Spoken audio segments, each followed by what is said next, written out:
El Banco Central informó que la actividad económica cayó un 15,3% en mayo. Es el peor registro desde que se realiza esta medición.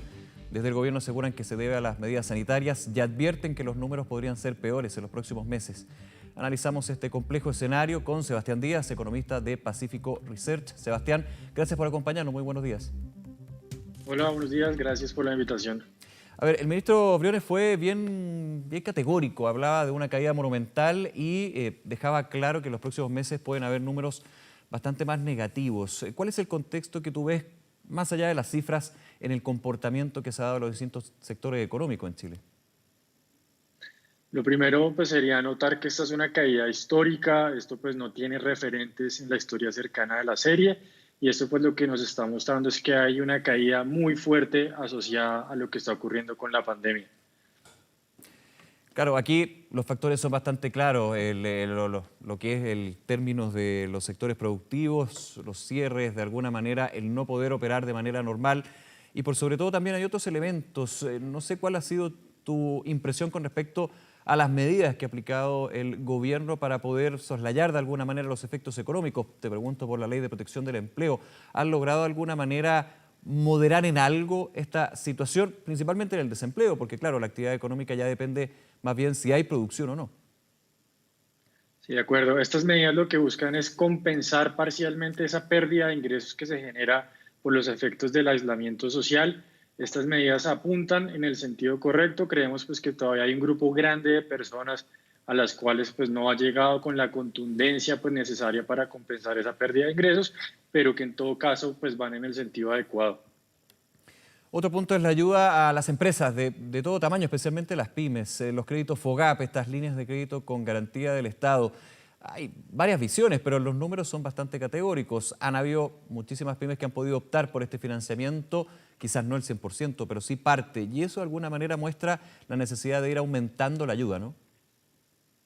De acuerdo, aquí pasa algo muy parecido a los ingresos de los hogares y es que pues son medidas favorables que ayudan a compensar la pérdida de ingresos, pero por la magnitud del choque pues siempre va a haber necesidad de ir más allá en ese tipo de medidas. Vemos pues las cifras que presentan de parte del gremio de los bancos pues van en el sentido correcto, pero pues de nuevo la idea es apoyar porque en la medida en que más se compensa la pérdida de ingresos hoy, más fácil va a ser recuperarse hacia adelante. ¿Cómo ves la situación internacional? Distintos países que buscan relajar las medidas de confinamiento, de alguna manera reactivar lo que son los sectores productivos, pero que evidentemente están con el fantasma de los rebrotes. Ante cualquier rebrote partimos de alguna manera en foja cero. Eso es una complicación que también le pega fuerte a Chile. Es un fenómeno global, lo estamos viendo con diferente intensidad de acuerdo a los países. Estados Unidos es la mejor muestra de esos riesgos de un segundo brote. Vemos otras cifras muy altas y eso pues pone en riesgo la idea de una recuperación gradual en la segunda mitad del año. Esos riesgos aplican para América Latina, para Europa y para Estados Unidos por igual.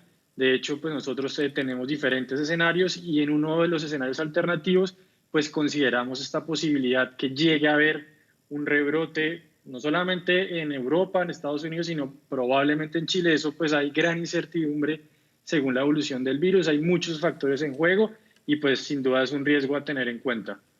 Ahora, hablamos de los factores negativos. Antes de profundizar en ellos, quiero ver si hay, a tu juicio, factores positivos, algo de alguna manera que logre mostrar una situación algo más favorable. No sé si favorable, porque claramente la recesión económica mundial y local es súper profunda, pero de alguna manera una señal de que la recuperación, como se ha establecido desde el Fondo Monetario Internacional, el Banco Mundial, el Ministerio de Hacienda también, el próximo año podría ser efectivamente como se está proyectando. Pues hay riesgos no solamente en el sentido bajista, creemos que si uno lo viera del lado optimista, podría venir algo del lado de la vacuna. Hoy, por ejemplo, pues se conocieron algunos resultados favorables en ese Ujú. sentido, que las pruebas van avanzando. Ese sería un factor de riesgo positivo, es decir, que la vacuna, ese proceso se surta más rápido de lo que se espera. Eso podría adelantar un poco ese proceso de retorno, pero pues eso son medidas todavía muy preliminares. Este es un proceso muy largo, pues estos son medidas que se vienen anunciando en países como Estados Unidos, Europa. De ahí a que lleguen a América Latina, pues todavía hay un largo camino por recorrer.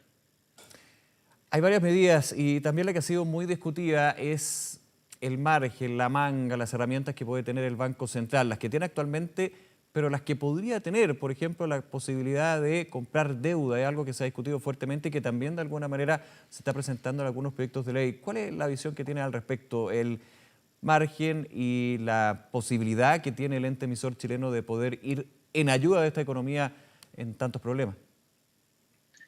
Este tipo de discusiones se inscribe en un fenómeno global. Esto no solamente está afectando a Chile, esto ya le venía ocurriendo a Estados Unidos, viene pasando en otros países de la región, donde el banco agota sus herramientas tradicionales y por eso pues trata de ampliar este tipo de herramientas que tiene.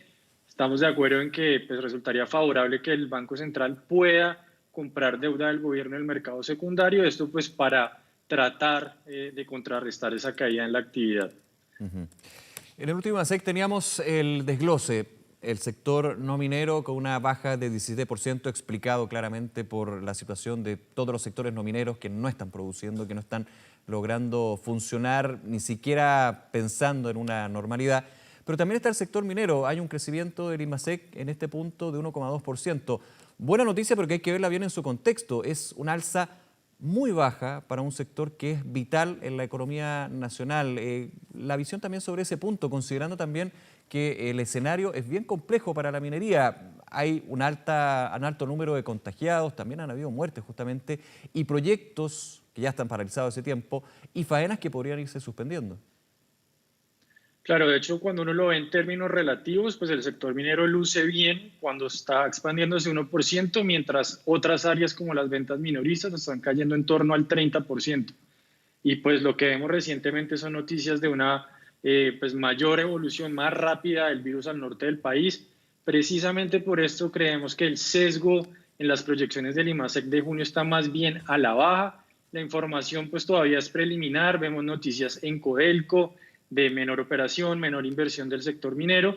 Esto pues podría llevar a que en el próximo reporte ya la minería se sume a esos datos negativos. Pues como le decía, por el momento la incertidumbre es alta, no es tan claro la magnitud de esa caída, pero pues seguramente ya no va a ser ese factor que contrarrestaba lo que pasaba en otros sectores más débiles de la economía.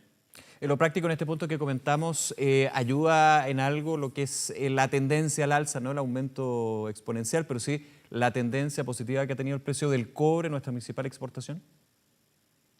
De acuerdo, pues eso al final redunda en mayores ingresos por las exportaciones, pero pues también hay que tener en el contexto de una menor producción, porque puede tener una mejora en los precios, pero si la caída en la actividad minera es mucho más fuerte, pues al final los dos factores se van contrarrestando. Ujú. Se ha hablado de la recuperación económica, de la reactivación, que está íntimamente y obligadamente relacionada con la crisis sanitaria. Si no pasa la crisis sanitaria, no puede reactivar la economía. Y ahí está el factor incertidumbre, que en conceptos económicos nunca es un buen consejero. La incertidumbre no se puede calcular, te da un espacio de una nebulosa. Eso también es un punto que complica, más allá de las proyecciones, lo que puede ser el modelo y el punto a seguir. De acuerdo, porque en la medida en que hay más incertidumbre, esto afecta a variables económicas puntuales como la confianza, las proyecciones de inversión. Todo esto pues redunda en ampliar los rangos de proyección, que no sea claro cuál va a ser el camino que va a tomar la demanda agregada. Esto pues también afecta las decisiones de consumo de los hogares y es otra de las razones por las cuales esta crisis es tan particular, porque no es solamente el cierre de las empresas, sino que no es claro cómo va a ser ese proceso de reactivación. No sabemos si va a ser tan claro en 3 meses, en 6 meses, un poco más o un poco antes. Eso pues agrava la situación. Ujú. Hablamos un poquito del consumo y por sobre todo de la inflación. ¿Es quizás una buena noticia que el nivel de los precios aún se mantenga estable pese a este shock económico a raíz de la crisis sanitaria? Es favorable para algunos sectores de la economía en la medida en que hay menores precios de vivienda. Eso pues lo hace un poco más favorable para que se pueda llegar bien sea arriendo, bien sea compra. Esto pues, resulta favorable en algunos casos, pero pues de fondo lo que nos está mostrando esta baja inflación es que hay un problema muy grande en la economía, que la demanda está deprimida y es por esto que los precios están bien sea con variaciones nulas, o sea, de cero, o en muchos casos incluso hay caídas de precios.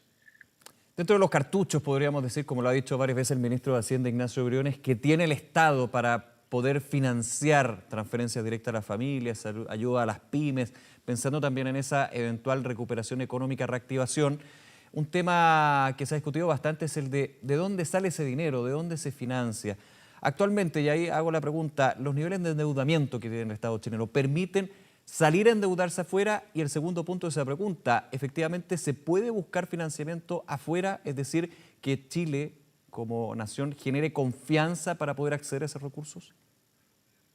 Nuestra posición es que hay espacio suficiente para que Chile, como nación, continúe endeudándose. Si uno ve las tasas de interés externas, son bastante favorables. Chile puede acceder a esos mercados, está en una situación positiva.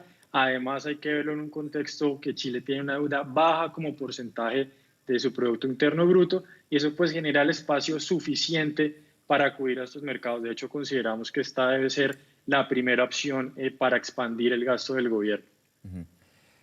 Por último, agradeciendo estos minutos, hay una combinación que es bien compleja para adelante. Se habla de la necesidad de reestimular el consumo, pero eso va a estar muy ligado también a la situación de las familias, a cuánto se puede gastar mensualmente. Familias que no tienen empleo, que están con tenemos un desempleo entregado ayer por el INE que supera el 11%. Eso también es un punto que me imagino las autoridades tienen que tener muy presente. El consumo es muy difícil reactivarlo cuando el ingreso de una casa es menor y desgraciadamente en algunos casos inexistente.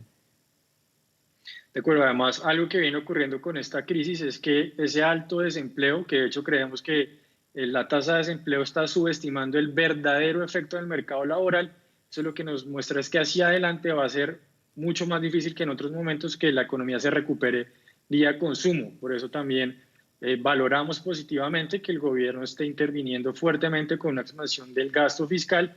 Esto de alguna forma compensa ese menor consumo de parte de los hogares, este tipo de planes de inversión pública, también las transferencias de los hogares, precisamente lo que buscan es moderar el impacto que se genera por menor empleo y por menor salario. Bien, Sebastián Díaz, nuevamente gracias por acompañarnos en Canal 24 Horas y que te vaya muy bien, que tengas buen día. Muchas gracias, lo mismo para usted.